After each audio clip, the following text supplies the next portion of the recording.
Welcome to the GTN Show. Yes, welcome. On this week's show, we are looking at the anti-doping measures for age group triathlon, in particular, the recent Challenge Roth. Plus, the GOAT turns to trail running, Trump's fitness tests, and a large-scale wheel recall. Yeah, and we're going to be looking ahead at the big race coming up this weekend. It is the T100 London.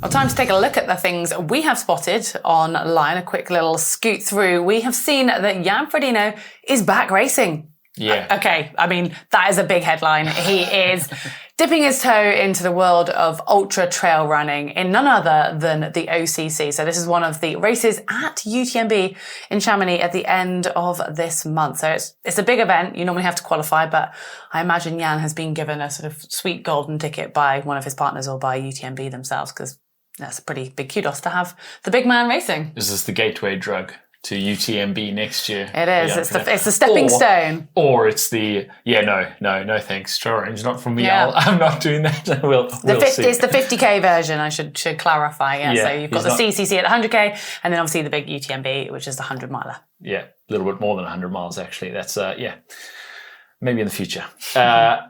We also noticed that Hayden Wilde has finally announced his decision on whether he's racing T100 or not, which, to be honest, is pretty surprising the way he's gone. Only 91 days after his really bad crash where he was hit by a truck, collapsed lung, broken ribs, etc., he's going to race T100 London. Yeah.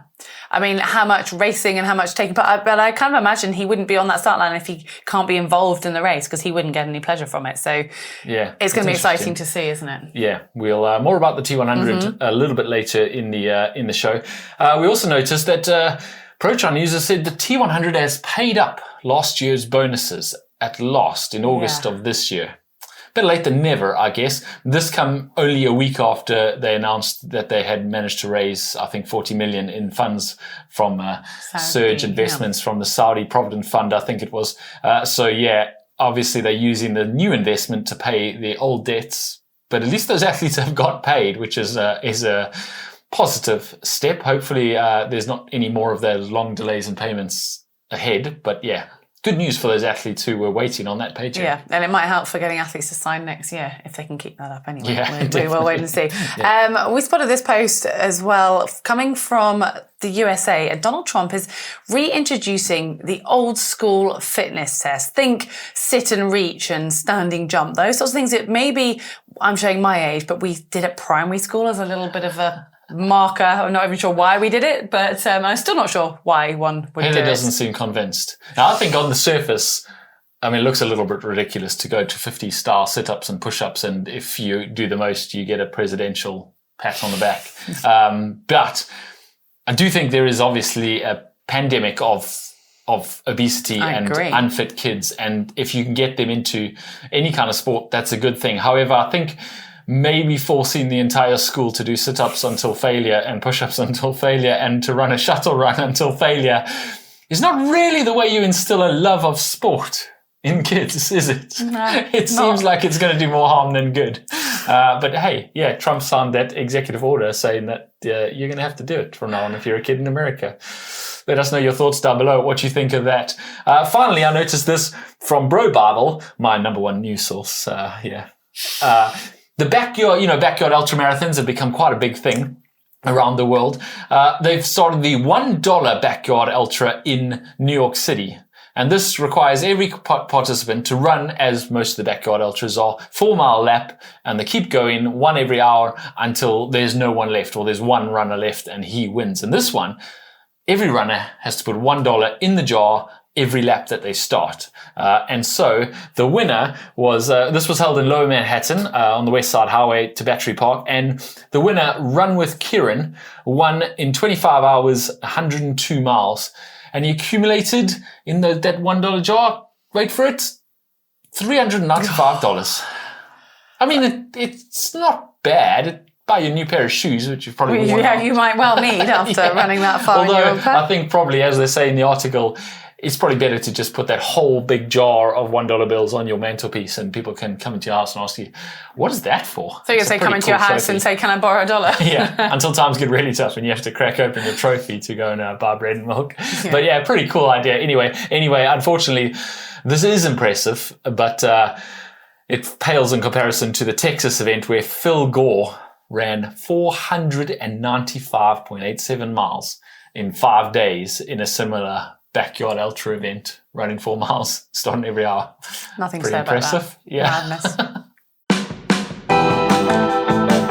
Moving on to our discussion point this week, and we're talking about anti-doping, particularly for age groupers, and particularly at Challenge Roth. Now, ahead of Challenge Roth this year, Felix Walschoffer, the race director, announced an increased partnership with German NADA, or the National Anti-Doping Authority. And this increased relationship with them involved an increase in the amount of education that they were providing to all the athletes on both anti-doping measures and also how to safely use things like painkillers during a race that could be banned or could put you in danger. Crucially, it also included increased testing, not just of the pros, but also of the age groupers that were racing this year. Yeah, so apparently NADA had 65 tests that they completed, getting 70 samples in total. They used the conventional blood and urine samples, but they also were using this relatively new system called dry blood spot testing. Short name is DBS, and it's basically putting a device on the arm and it takes blood straight from the capillary. Apparently it's very painless and it's simple to use, but one of the most important things is it's very low cost. And it's been around, it's not a new concept. It is in sport, but it's been actually used on babies for testing for blood sort of disorders and issues since the 1960s. However, it's been introduced into sport since 2019 and apparently was used at the Tokyo Olympics as well. Yeah, the number of tests that they did this year, 65, is a significant increase on the year before where there was only 14 done.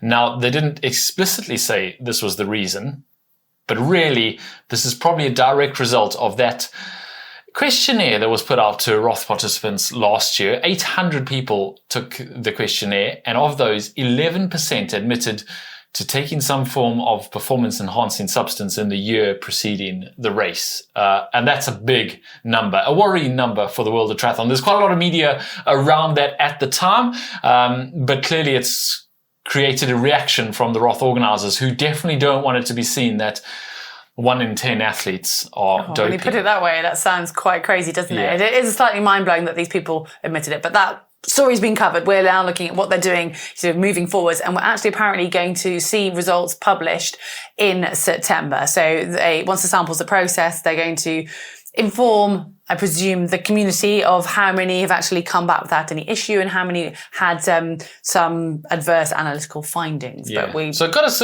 having a bit of a discussion here. Like, how prevalent is it? Obviously, we asked this question last year when people were answering that questionnaire and thinking, surely it's not that prevalent. And I guess we'll see when we get these results. I personally don't think it's anywhere near that. There was some questionable wording in that questionnaire where it said, have you used anything that you would have got from a pharmacy? And that potentially people could have answered yes, even though they hadn't taken things for performance-enhancing reasons. But I guess out of 65, we should see 6 or 7 positive tests, right? If it is 1 in 10. I don't think that's actually a problem.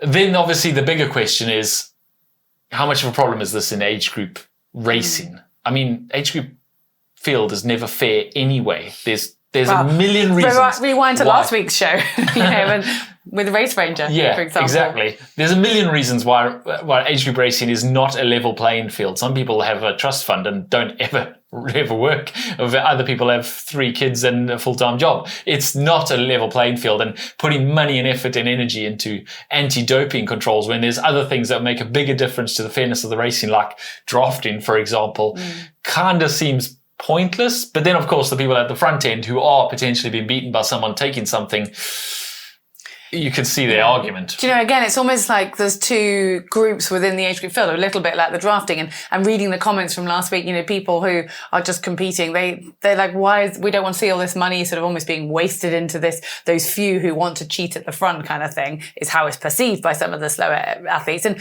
if you're coming new into the sport and you turn up to your first race and you suddenly bring, you've got to go and give a urine sample and have your blood testing, you're like, I'm just trying to complete this thing. I think that's quite crazy and quite off-putting. And, you know, if you're at the high end, God, you just hope that people are honest, because at the end of the day, we're not racing for an Olympic medal here. You know, it's you're racing for yourself, especially at Roth when there is no further qualification. You're not qualifying to Kona. It is almost like the Kona equivalent. I think we have to point out that this is mostly a deterrent. I mean, even at 65 tests, there's 3,500 people participating in Roth. It's mostly just to put people off. And any deterrent, I think, of people taking risks with their health for the sake of performance is good. Any deterrent is good, because this is not a good thing. Messing around with doping in order to be slightly better at triathlon at the risk of your health later on is just not worth, no matter what level you are, even if you are going to win your age group. And at Roth, there isn't even a world champs to qualify for anything. There's no real reason for it. So any kind of education that, you know, I think one of the main positives of this is that education program where they go in, hey guys, I know it makes it a little easier on the back end of the marathon if you pop a few painkillers that you got from the pharmacy, but there are real dangers to your kidneys and other things if you do that. So don't do that. That's probably the biggest benefit of this. As for DBS, dried blood spot testing, this probably needs a bit of a bigger investigation, because I think there's quite an interesting angle here where it is a lot cheaper. You could do it a lot more often. And also the sample transport and the sample collection is significantly easier. So you can transport hundreds of samples to the lab, as opposed to little vials of blood or little bottles of urine that have to be stored in temperature controlled environments, etc. It is far easier to do far more testing. And for the pro level, DBS testing, dried blood spot testing, might actually be a game changer in the years to come. So we're keeping an eye on that story and bringing more on that in the future. But let us know your thoughts down below on what you think about this. Obviously, quadrupling the amount of tests at Roth, is that a good thing? And has it made any difference? Or is it just a waste of money? And a special thanks to Tim Hemming for doing the research for us on that one. Well, moving on to a sort of more light-hearted topic, World Triathlon are just about to launch their new series they've called Dare to Dream, where they're following a few of the pros on their journey this year. So last year they focused on quite a few of the Olympians, including Alex Yee and Cassandra Beaugrand, and their journey through to the Games. Well, this year they're looking more at those athletes who are making that transition into long course and into the T100. So there's some quite exciting names. The first episode, which is actually going out tomorrow, is going to be following Kate Wall, who's had sort of an up and down, like had a mega first race in Singapore, and she's had a little bit of an interesting journey since then. Jess Learmonth, who that's one I'm looking forward to seeing, because she's just great entertainment. They've also got Morgan Pearson, Laura Madsen coming up, and then towards the end of when it comes to the sort of finale of the T100, the Qatar finals, we'll see apparently Leah Berger, Vincent Louis, Taylor Spivey, and Hayden Wilde. So some big names. Be cool to see an insight into how they train and prepare. It's called Dare to Dream, the next move. And it is really interesting, particularly to see this World Triathlon getting involved in the transition between short course and T100, and them all pulling together to make really cool content. Yeah, look forward to watching that for sure. Now it's time for What the Tech, and some tech-related news, if not new tech this time. Firstly, starting with the DT Swiss wheel recall. And if you are riding DT Swiss wheels, pay attention now, because on the 12th of July, DT Swiss announced a stop use notice for quite a few of its wheels, many of them that come spec'd on certain brands' bikes, like Canyon's bikes. And now they've upgraded that to a product recall. So it is the ERC, CRC, HEC, and ARC wheel models, but not all of them. So only certain ones that are made in certain factories and have certain serial numbers, and also in different depths. So 35, 45, 50, 55, and 65 millimeter wheels. I'm not going to run through all of the different wheels that are involved. However, there is a website, which we'll put the link for down below this video. If you go to that website, you can put in the serial number that is printed on your wheel. It is either printed on the rim itself on a little sticker. If that's blown away or been rubbed away, you can take the tire off and look in the rim itself on the rim tape, and you'll be able to see it in there. You put the number in and it'll tell you whether your wheel is affected. If it is affected, they will send you a box. You can put the wheels in that box. They will then ship the box back to them, test your wheels. If they're okay, they'll send them back to you. If they're not, They'll replace them for you.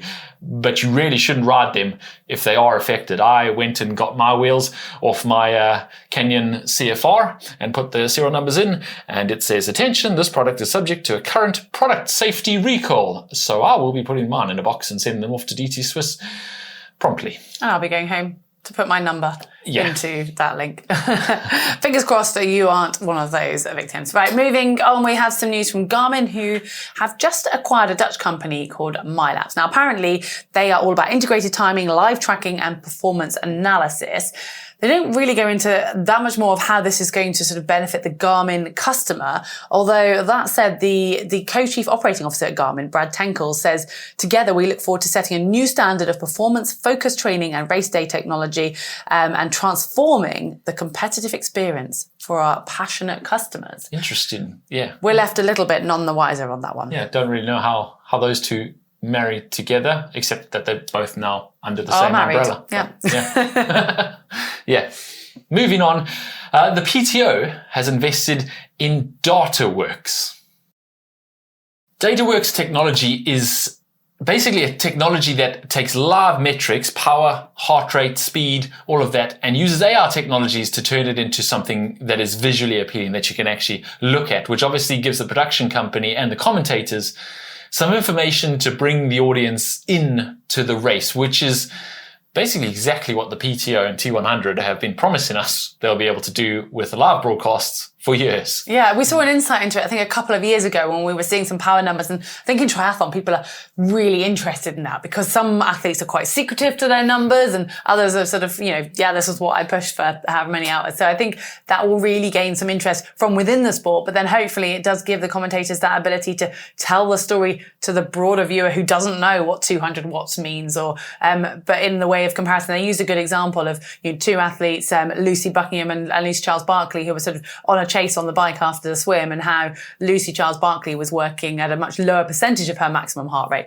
than Lucy Buckingham was. So as a result, they knew to keep an eye on that. I mean, the commentators would know that anyway, but the viewers almost were bought in of like, oh, we're expecting the catch to happen soon. So it really is bringing it to life. And I think it could be really good for the sport just to make it open to more viewers. And they're talking about trying to, DataWorks have been working on this for the last couple of years in a pilot form with T100. So now it sounds like they've honed it and they're ready to actually put it out there. So haven't committed to what race we're going to see it at, but hopefully pretty soon. This is interesting. You could lie about what your max heart rate was. Well, I know. You could play. You're working at 100% your max heart rate. They're like, they're going to blow up any second. Or you could...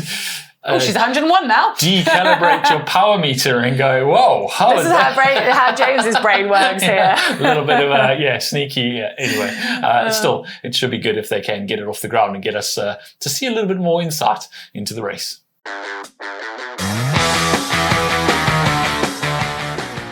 Now it's time for your race news, starting with a midweek race from last week where I was actually racing the Alpe d'Huez triathlon in France. I say racing, I was participating. The people up front were racing. Anyway, it was won by Alana Siffert, Nina Derren in second, and Gian Calange in third. On the men's side, John Brevolt, former record holder, or current record holder, I believe, of Norseman, took the win, with Louis Ricard in second and Thomas Steger in third, which brings us nicely on to Norseman itself. And we had a new winner, unsurprisingly, this weekend, because it has just happened. And it would have been quite a feat, wouldn't it, to go from Alpe d'Huez straight. If you haven't heard of Norseman, one of the most epic triathlons in the world, a 3.8 kilometer swim in freezing cold water, although apparently it wasn't that cold this year. For them. Yeah. And then a 180 kilometer bike with 3,000 meters of climbing. And then you basically finish by running a marathon up a mountain. And actually only the first 160 people are allowed to run up the mountain, because then they cut it off because there's not enough space on the narrow mountain paths. Told you it was epic. Anyway, this one was won by the Norwegian you never heard of. Yeah. You heard this guy? Christian I have now, because I read these notes about 2 moments ago. Well, he completely bossed the race. He has actually had multiple podium finishes in other races before. In fact, he was on the podium at Ironman Austria a few months ago and has qualified for the Ironman World Champs in Nice. And if this is his form, he's in pretty good shape for it. He absolutely led from the start to the finish. He led the swim, was first into T1, and then took a massive lead on the bike. Was up to 13 minutes by the time he got off the bike. And then he powered on to victory in 9 hours, 45 minutes and 20 seconds ahead of Christoph Martignier from Switzerland and Jusso Manninen from Finland in third. Well, he might have bossed it, but I feel like the women's winner bossed it even more. So Julia Scala smashed the previous record that's sat since 2018, and she beat it by over 15 minutes, almost 16 minutes. And before we go to the rest of it, she actually was 52 minutes in front of the women's runner-up and was actually 6th overall. So only 5 men beat her. That is quite impressive. I mean, we weren't too familiar with Julia Scala, but she did finish 20th in Nice last year. So she's sort of very much on the circuit. And the runners-up who were obviously left in her wake, it was Laura Kessler of Switzerland and Flora College, who you might recognise the name of. She actually won it 2 years ago. She finished 3rd in 12 hours, 10 minutes. Give you an idea, that's over an hour behind. So crazy times. One more race this past weekend, 70.3 Krakow in Poland. The winner, Katrin Gressel Christensen and Kasper Stepniak on the men's side. Looking ahead to this weekend, it is the T100 London, as we said earlier. Now, there's a little bit of concern in that the Royal Docks, where the swim happens, is currently closed just 6 days out from the race because of a red algae bloom. And if that continues, they won't be allowed to swim. There's no way of getting around that. They just won't be allowed to swim. But it's still 5 days away, so we can be positive and think it'll be fine, it'll go ahead. There'll be one athlete who's hoping that it doesn't. Well, we'll go on to that when we look at there might be a few, but there's one that I think is quite obvious. Yeah, you know what I'm thinking Definitely. Well, it's a stacked field on both the men's and the women's side. On the men's side, as we already mentioned, Hayden Wilde is back. He's one of the 3 winners from this season. The other 2, Rico Bogan and Helle Geens, are also on the start line, as well as Sam Long, and that's, I think, maybe the person that Heather was referring to, hoping for a no swim. I think he put his hand He's up currently in Europe preparing for the Ironman World Champs in Nice, and he's decided pretty much last minute to come and do this one. And as we mentioned earlier, Hayden Wilde, although he did win one of these earlier this season, has had a pretty rough go of it the last 91 days or so.